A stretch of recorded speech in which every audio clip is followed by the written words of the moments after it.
Hello, and welcome back to Muv-Luv Photonflowers. I'm gonna do a couple more before I go into what I talked about last time, where I'm just gonna come back to this every once in a while. So, this time I figured I'd do one involving alternative.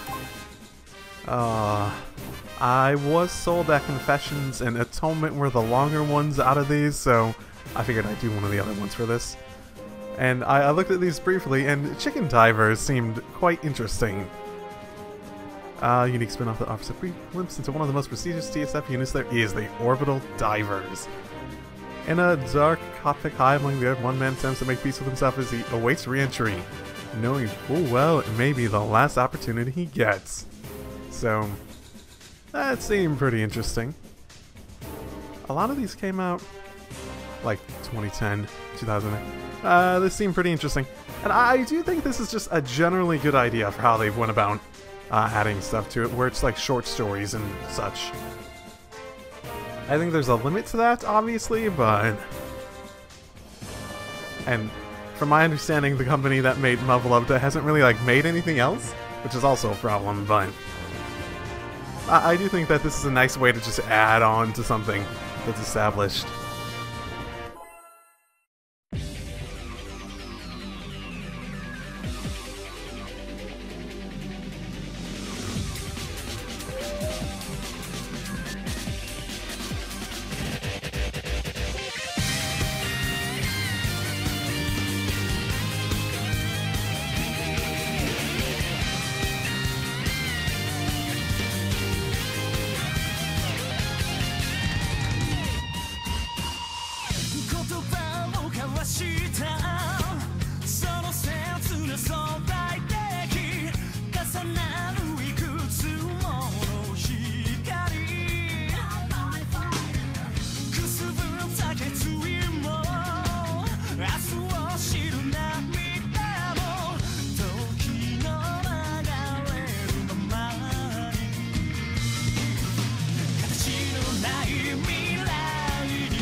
I was not expecting another opening. Oh, and now we have a... Oh, yeah, you know, I do remember the Samika one having its own start and load.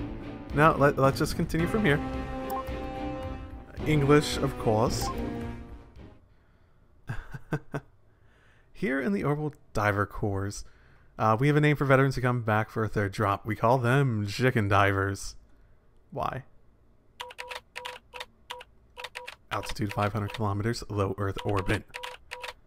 UN Space Force Orbital Divers holding orbit LE521. Chicken Divers.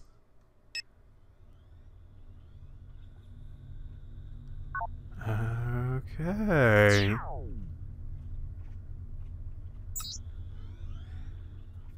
Oh, it's been a while since we've had this, hasn't it? Okay. I'm guessing Chicken Divers because if they come back for a third one, then maybe they're assumed to have not done the, like, prior to correctly, because they would have assumed to have died by that point. Well, I am all alone in this cramped TSF cockpit. Place is as quiet as a grave. That's morbid. Aside from the low humming electronics, there's not a sound to be heard.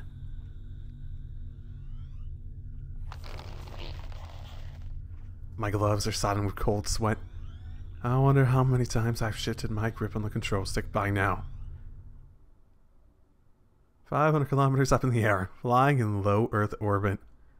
Stuffed into a re-entry shell, I stare at the pale Earth as it passes above me. The view fills me with a familiar sense of dread as I wait to make my third drop. My hands are trembling. It's not like anyone can see me, but I've been trying to hide it by changing my grip on the control stick anyway.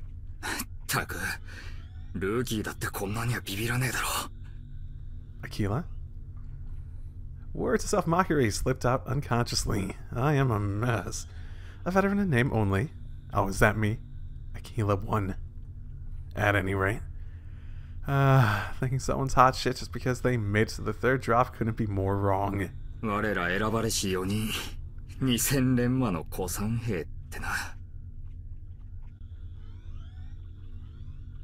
Oh, right. Wasn't there a thing in Alternative where they're like...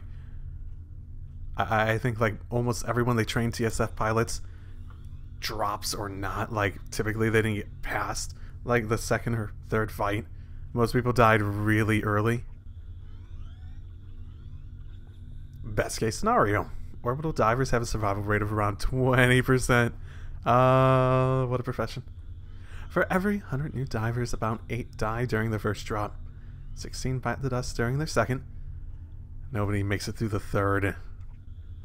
We call new divers rookies. They're far from it. Every one of them is handpicked from the ranks of veteran surface pilots. Those men and women? They're the real deal. Me? Oh, I'm nothing like them. Other than a small heater to stop the cockpit frosting over, there's nothing to keep me warm. Sure, the fortified suit keeps the worst of the cold at bay, but being able to see my breath like this pisses me off. Makes me feel like I'm lying in a damn morgue drawer.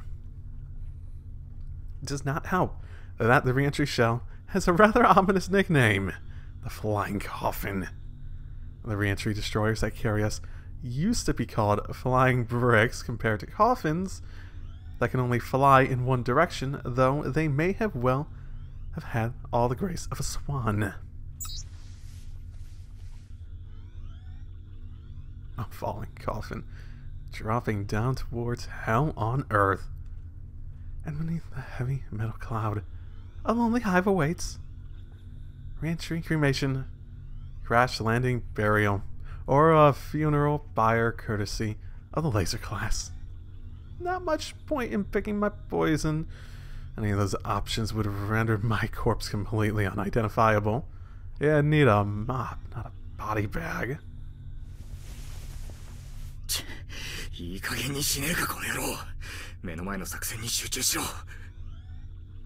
Ooh, I click my tongue, chastise myself, driving away the depressing thoughts. I've had it with them endlessly running through my mind. Reentry shell, status monitor check, communication systems normal, life support systems all green. Orbital trajectory stable. No solar wind warnings, no contacts on the debris sensor. All systems nominal.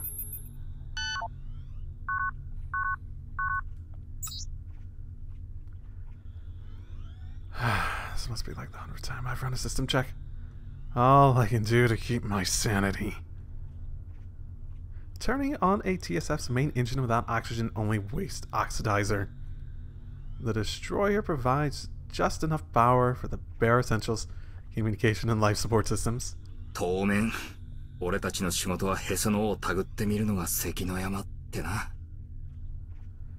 There's really not much we can do from the time coffins drop into the atmosphere till we hit 2,000 meters in the outer shell is discarded. The handful of sub-thrusters can only make minor corrections to the descent trajectory and adjust the center of gravity. Damn, the nickname is a perfect fit. I'm really gonna be like a corpse bouncing around inside of a runaway coffin.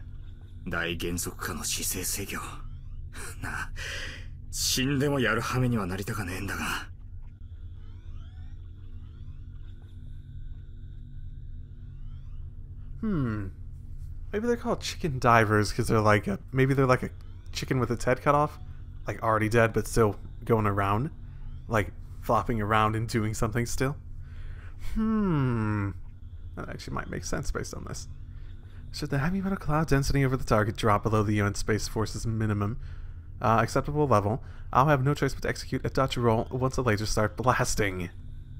Although I do have a trick up my sleeve, an emergency release of the heat-resistant AL outer shell. The standard operating procedure to keep it on until you reach 2,000 meters. Not that it would do much good anyway. Using the shell as a shield like that would only buy me a few seconds of safety. I'd be fried to a crispy brown by the second volley following afterwards. Descending stark naked tends to do that to you. Oh, if only you were actually stark naked. A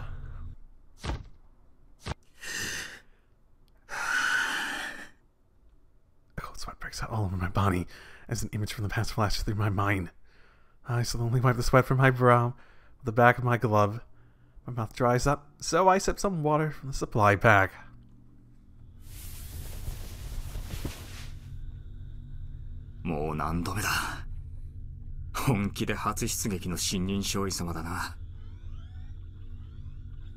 I do wonder if people ever really get past it in the end. I mean, some people will, but a lot of people, even if they go maybe I was wrong. Maybe it wasn't 3 that people tended to die by. Maybe I'm just sort of hearing 3 in this. I do remember there being a very low survival rate, basically. For just TSF pilots in general. I don't remember what it was. What was I even saying before? I don't remember. I take a deep, slow breath to fight off the vicious feedback loop of anxiety and fear.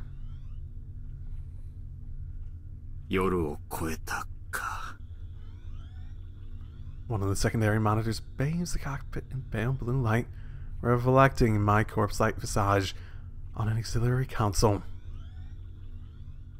Okay, that's our... In this light, I barely even look alive. I can never swear that's the face. I could swear that's the face of a dead soldier staring back at me. Time slowly crawls by amid the hum of electronics. The blue earth on the monitor in the silent cockpit area make up the whole of my world. Solitude. I am positioned in the middle of my wing. But we divers are isolated from the rest of the world until we descend into hell. Weirdly enough, reminding myself everyone else is in the same boat helps relieve my apprehension. In a sense, yeah.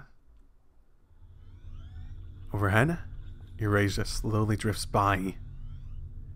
Barely 30 years after Kashgar, 80% of the continent is under beta control. It might be from thousands of kilometers above, but seeing the Earth like this is a privilege reserved for the destroyer's crew and divers. Privilege, however, isn't the right word. It's a barren wasteland, pockmarked with craters like the surface of the moon. Who would want to see a world like that? The first time, I did think it was beautiful. The second time, I felt nothing but fear. And now, the third time... But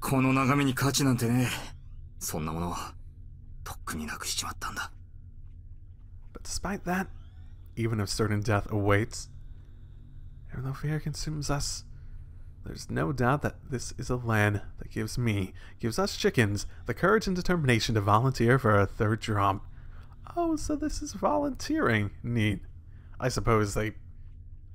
once you're in the military, it's hard to say it's volunteering. I mean, in a sense, I mean a little bit here and there, yeah. That's right. I dropped at Lion. I dropped at Mandalay. 96% of my comrades died. And it was all for nothing.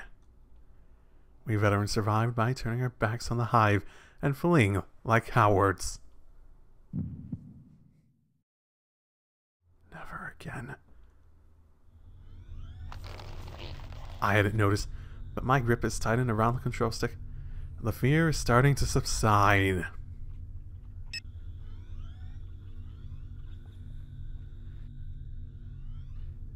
Yep, everyone's lost someone. 5,000 meters until the re-entry point. The time draws near the moment the fleet commander plans to launch the all-out strike.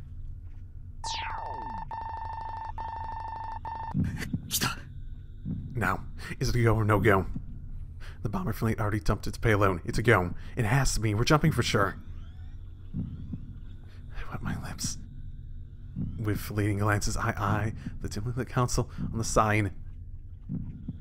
When I see my reflection, I no longer find a dead man staring back. Instead, I see a coward, the shadow of a man, licking hazel lips. Just what am I fighting for? Atonement, revenge, recognition? With a grim smile, I wait for the commander's orders.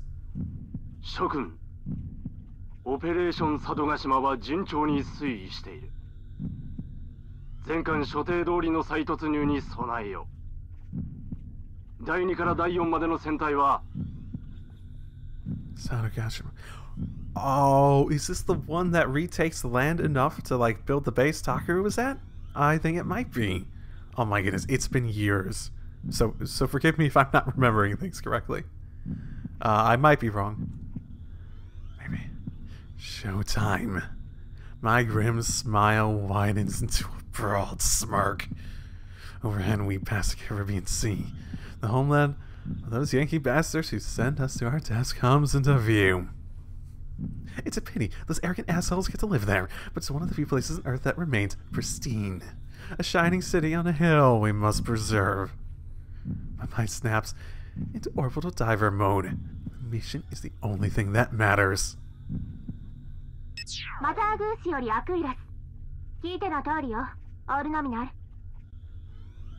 Mother Goose. That's a long one. アクイラワン、オールステートグリーン。全装備固定完了。ノーモア AKJ。アクイラ2、オールステートノミナル。全装備固定完了。早くしないとちびりそうだよ、マザー。マンマよりアクイラ2。強化装備にたっぷりちびっとけ。多い日も安心よ。I mean, just remove your bladder control, don't worry about it. Conversation breaks the silence for the first time. In hours, the casual banter eases the tension. Mother Goose 1 is our point of contact in the destroyer carrying the Aquilas. She's the only one we divers can talk to in real time.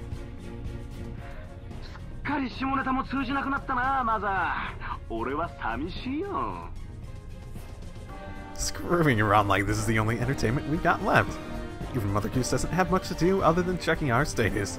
As for us, playing block puzzles with a few supply packs we can stuff into our coffins grows old faster than you'd expect. There's no need to be all business all the time. Not that all business is an accurate description of us. If a certain urban legend repeated among divers as if it were gospel is anything to go by. AKJ, Attack of the Killer Jews. This sounds familiar.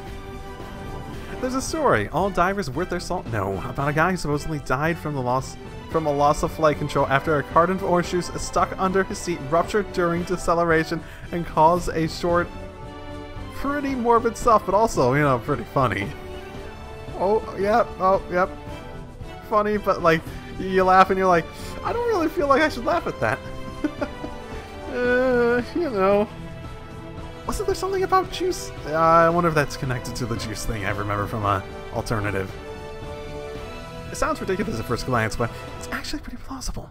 When we drop, we're nowhere near as graceful as the destroyer. The coffin can hit up to a maximum of 8.2 Gs during deceleration. That is a lot. It is a small amount, but 300 milliliters of liquid under 8 times the normal amount of pressure can have rather regrettable consequences. 再確認よ。放課後の集結予定地点はマウント大塚跡。もともと膠着可能エリアの前後マージンは5キロとないからね。ベテランらしいピンポイント効果に期待してるわ。軽く言ってくれるな、リーナ。あのね、アンディとアクイラワン、あなたたちに無理なら後ろのひよっこは文字通りフライドチキンになるだけよ。軽くやってもらうしかないわ。Even if the re-entry shell wipes out all enemies from the surface and the TSF lands successfully, we still need to regroup before the enemy herds return. If we do not, we'll be isolated and overrun. Any diver group unable to form at least a company-sized unit should link up with nearby divers. We've been trained to do that, obviously, but most divers want to fight beside the people they know. Hey, hey, マザー。ご加盟とあらば軽くやってみせやしょう。ふんわりガラッと。フライドチキンはお任せください、マザー。Oh my goodness. 本気で頼んだわよ。Finger looking good. Mother Goose 1 Lieutenant Rena Terravone. This is the only third time I've worked with her, but I've seen her face countless times in simulator training. It's become a reassuring sight. Both myself, Henry Getson, and my buddy Lieutenant Axel Bjorker. I don't actually know how you pronounce that. I don't know how you deal with the J so well. Have been hurled out by Rena twice before, still alive and kicking. Our walking, talking good luck charm is the best company we can ask for. 第6機動降下兵団、前期所定通りの再突入を開始せよ。再突入許可確認。本艦軌道離脱噴射まで300。姿勢制御開始。アンビリカルコネクタ開放に備え、戦術機各員は全系統切り替え状況を確認せよ。The re-entry shell switches supply modes, from using the destroyer's energy to its own built-in power source. アクイラ1よりマザーグース1、全系統切り替え確認。再突入カーゴの操縦治療準備よし。接続パージ完了了解。カーゴ制御切り替え完了。アクイラ1、You have control。アクイラ1、I have control。Argovans, the two armor capsule inserted in a re-entry cargo shell, are the smallest combat elements able to dive using re-entry shell system. Having the cargo controls transferred to us marks the first stage of the drum. 制御切り替え完了確認。コネクタパージ。アクイラ1、パージ確認。オールグリーン。アクイラ2、コネクタパージ、オールグリーン。The umbilical cord that was supplying us with power, oxygen, communications has been severed. Now we are truly on our own. 本艦軌道離脱噴射まで120。頼んだわよ。アクイラ。Mother Goose forces out a strained farewell. The cracks in her voice aren't because we've switched to wireless comms now. All the playfulness is gone, replaced with earnest distress. It's understandable. Hers is a grim and thankless task. Out of the orbital divers, the operators send off only 20% return. Most of the pilots she's carried are dead. Chickens might joke about what fate holds in store for us, but that's not to say we take death lightly. We fight to honor those who came before us, dropped into their graves. That's why, even though the chances of surviving a third time are impossibly low, we drop again, because we intend to carry on where we left off. 答えるべきは今か。 The second startup sequence for the cockpit controls finishes, and the light drives away the solitude and self-mockery. 了解。軌道離脱噴射スタンバイ。言われるまでもねえ、マザー。軌道離脱噴射スタンバイ。まずビーチからハガキを送るから待ってろよ。 The third drum. Everything has been for this moment. 佐渡島だかなんだか知らねえが、今度こそは。 This will be no gentle re-entry. Those times are long gone. In the old days, when space flights, the moon bases were a national enterprise.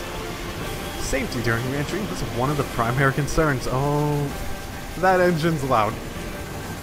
That is no longer the case.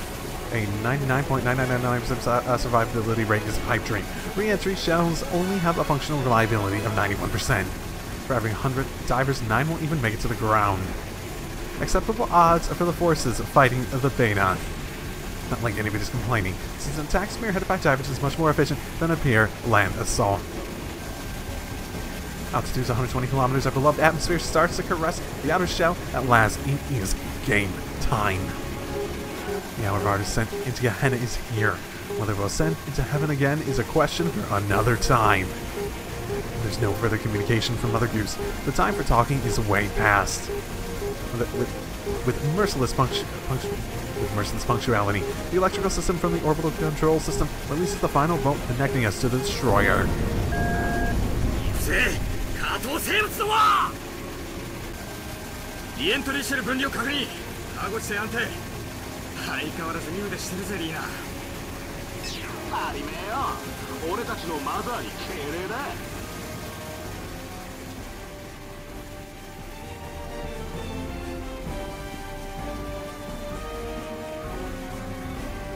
We give a brief farewell to Mother Goose. Maybe we'll meet again and we live through this day. But that is no longer a concern. A 20% survival rate has completely disappeared from my mind.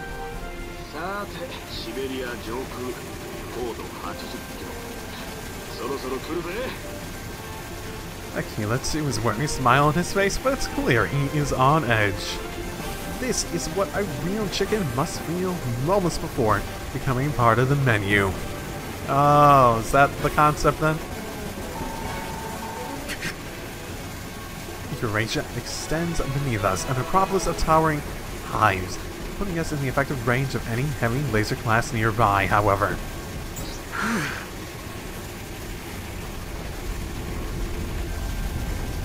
For some reason, we are being fired upon.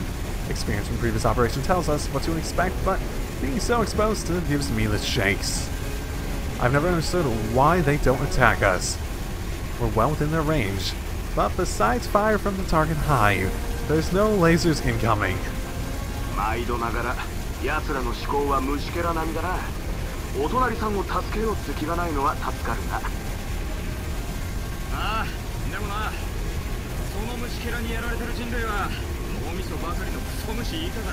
Well, to them. いいね、クソ虫。虫けら同士の殴り合いだ。いやいや、待ってんだ。奴らの頭上にたっぷりとクソを垂れてやれ。さあ、ゲスター。ケツが裂けるほどたっぷりとな。This ridiculous banter helps psych ourselves up for the coming battle. Talking shit with a wingmate does wonders for your mental condition. Having a buddy around makes all the difference. 降下地点まで1000原速度 0.8 G カーゴロケット点火準備強化装備対地域能確認強化装備対地域能確認方向はイグニッション Once we drop below 60 kilometers, the atmosphere will thicken rapidly. A destroyer will begin to slow down around here, but not our coffins. No, they fly in the face of such common sense, plummeting straight into the middle of the beta herds. This ability to bypass the enemy's defenses is what makes visiting Orbital Divers worth it.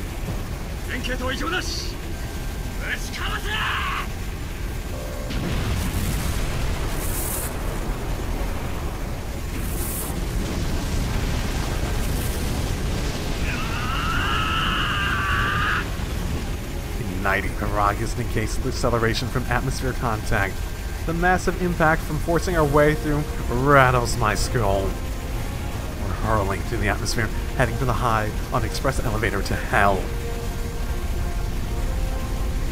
原速度 0.5 回帰速度マッハ15維持視線制御許容範囲内頼むぜ隊長シベリア上空でこんがり上がるなんてひでえジョークだてめえの軽口は下間まで止まんねえのかああ食いしまっとけ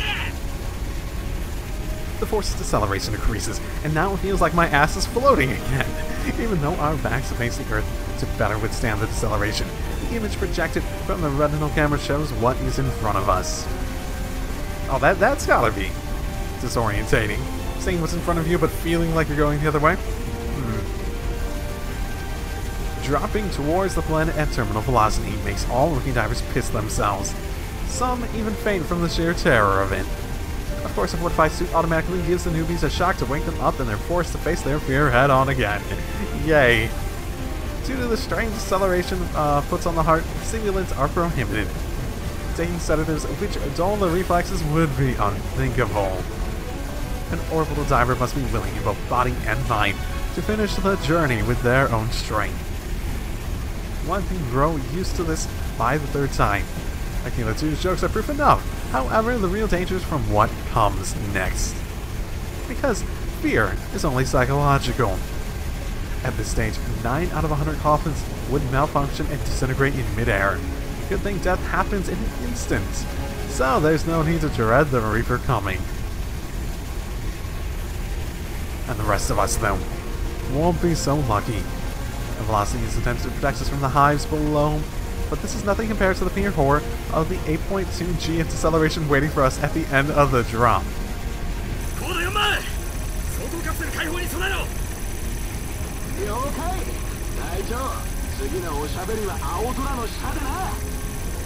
The last longbow connecting our cargo shell and our armor capsules fires off. We begin our heavy acceleration and prepare for landing, but for us divers, that's just the start. At the same time, the shell continues ahead of us to strike the hive. That's the Divers Corps' way of saying hi to our beta friends. Plenty of red-hot metal boxes have been dropped, opening up countless holes in the staff, like a series of gargantuan leaks to the roof. But if we don't get down there ourselves, it'll all be for nothing.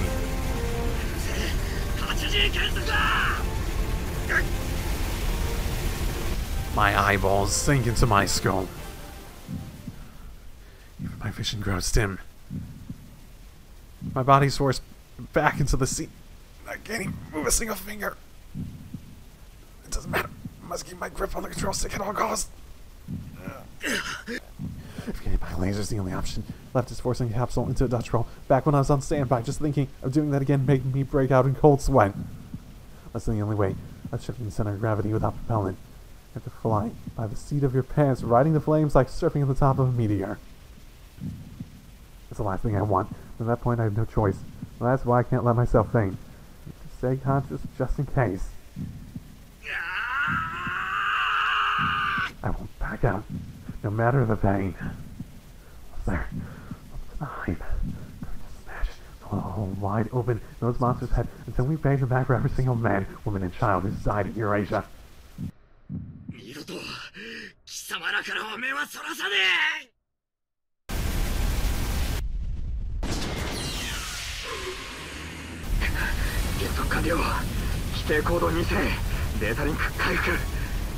It's been a while since I last felt the sense of liberation. Oh, they even had a little 3D scene. Interesting. The intimately familiar sound of the F-15E Strike Eagle's engines fills me with energy.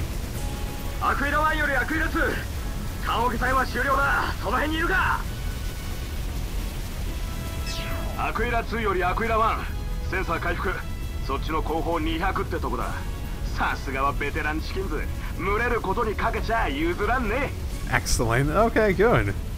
Are we going to go through the entire battle? I wonder. I'm wondering where this is going to cut off. Because it's probably not going to go through the whole thing, right? We confirm each other's location to the now active data link and ensure we're on track for landing at our designated positions. This part can easily go wrong. Getting jumpy and overcorrect the approach factor during landing, and you'll end up shit up a creek without a paddle.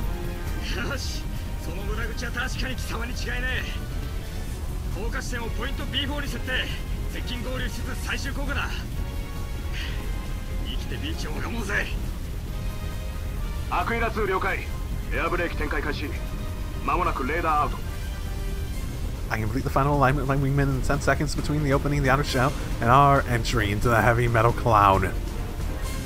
Once we're inside the cloud, sensors and communications are, for all intents and purposes, disabled until we get out of the zone.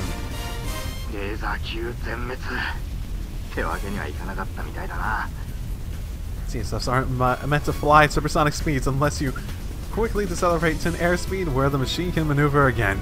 The automatic evasion systems will not work.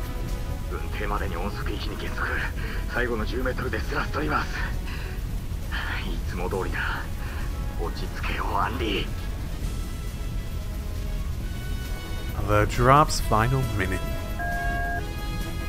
Data link fault. Wait, was it? Uh-oh. That. I assume that's normal. Having come this far, we now have to survive the final stretch, plunging into laser fire buck naked without the shells. This is where countless divers will perish. This rocket coaster ride wreaks havoc on our bodies and minds. When we survive, we'll need some serious time off afterwards.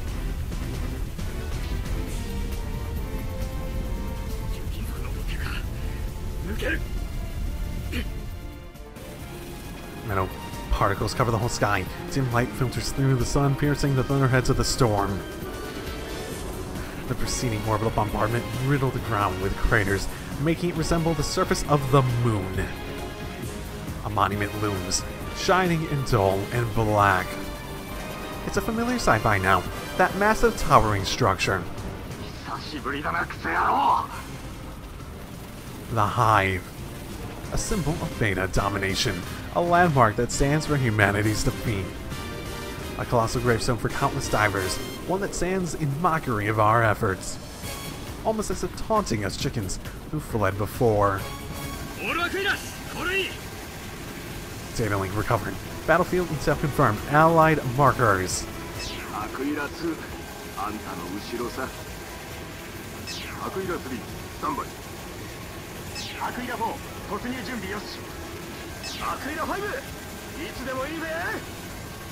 I thought male pilots were supposed to be not common in this world. Maybe this is before that was the case. As the familiar voices chime in over the open channel, my mindset switches from one of a lone diver to that of a squad commander.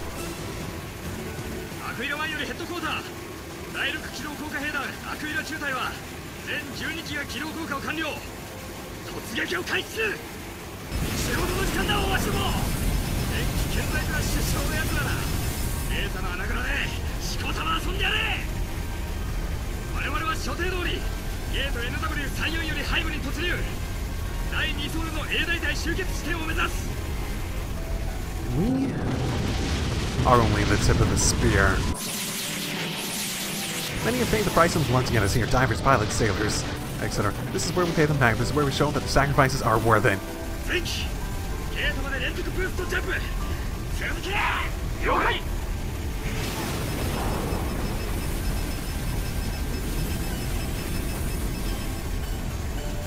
I'm well into my third game of Russian Roulette, the fourth I'll think about later. My hands are no longer trembling, with our mission resulting in our minds recharged into the Valley of Death.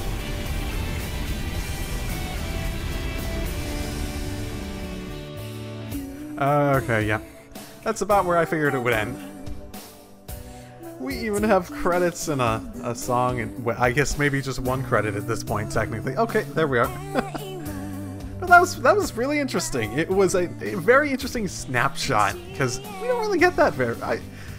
This is why I like these side stories as a premise. Obviously, going overboard is going overboard. I wouldn't say I know how much there is, so I don't know if I have an opinion on if they've gone overboard. I know there's a lot, though. I do like that, because that was really interesting. That was a really cool snapshot in Zoom. And I assume Sadakashima, that is where, I'm pretty sure. Here, I'm gonna look that up. Muv-Luv Sadakashima. I think it is.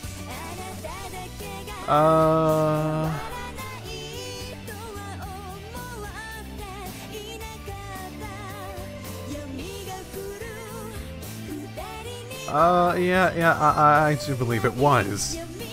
So, that's great. So, I'm inclined to assume that Henry there probably, played a key role in, making everything work, essentially, right? Work out in the end?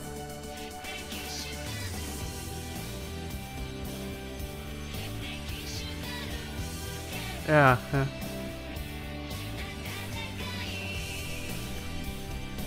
Yeah, I do believe that is the place. That's real cool, though. And as usual, it was actually it was more involved in terms of like the presentation quality. There was more like moving around, and sometimes it went faster than I could read it. I mean, yeah. When it got on like auto read, basically. Well, for all intents and purposes. No, that was really cool. That was really cool. That's the sort of snapshot that really just is interesting to jump in and just look at every once in a while. And another reason why I want to do this sort of like not all at once, obviously. I think doing snapshots will get old if you're just like sort of like running through all of them basically all at once. Muv-Luv. Wait, what? Wait, what was that first one? That Muv-Luv. Was that a company?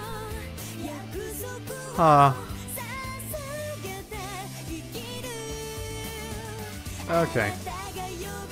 I wonder how long these credits are gonna be in comparison to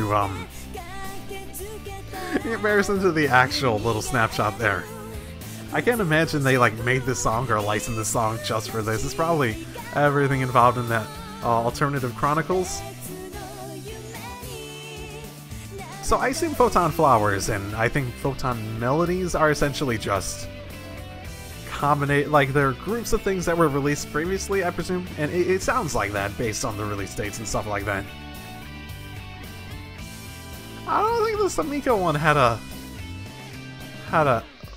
surprisingly long credits like this either. I don't know what else to say. It's a very distinctly Muv-Luv art style.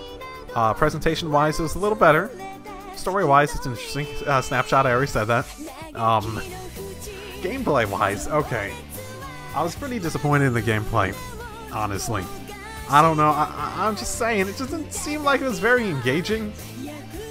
You know, I think I made this joke about a dozen times in previous LP's official novels when I've been finishing them up. I think I have. Well, how are you guys doing? If you guys are, you know, still watching this, and you have anything that you're particularly interested in seeing, I'm probably going to do one more of these before I come back to it later. Probably going to do one of the extra ones, just because there's more of those. There's certainly a lot of options. Sekai Project, yep.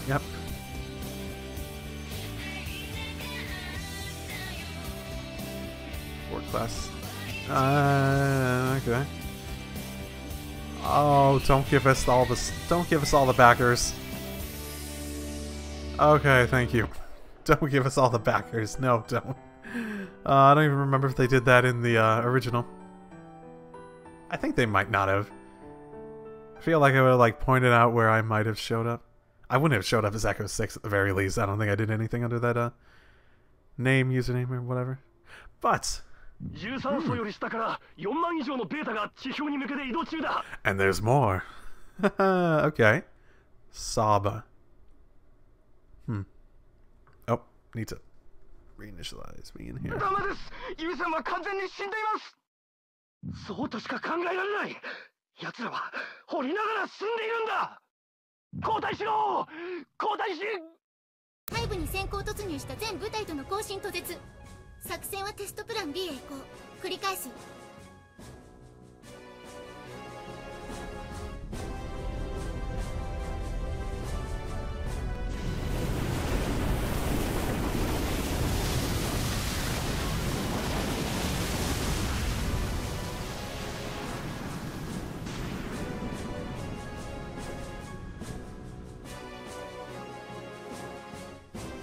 A single member of the 6th orbital diver corps lived through the Battle of Satagashima. Wait. Am I wrong? I might be wrong. Due to the detonation of the G-Bomb, none of the survivors could be rescued. Wait. Oh, no, yeah. Yes, no. Oh my goodness, I'm trying to remember details. I think it's the one where the military school is eventually...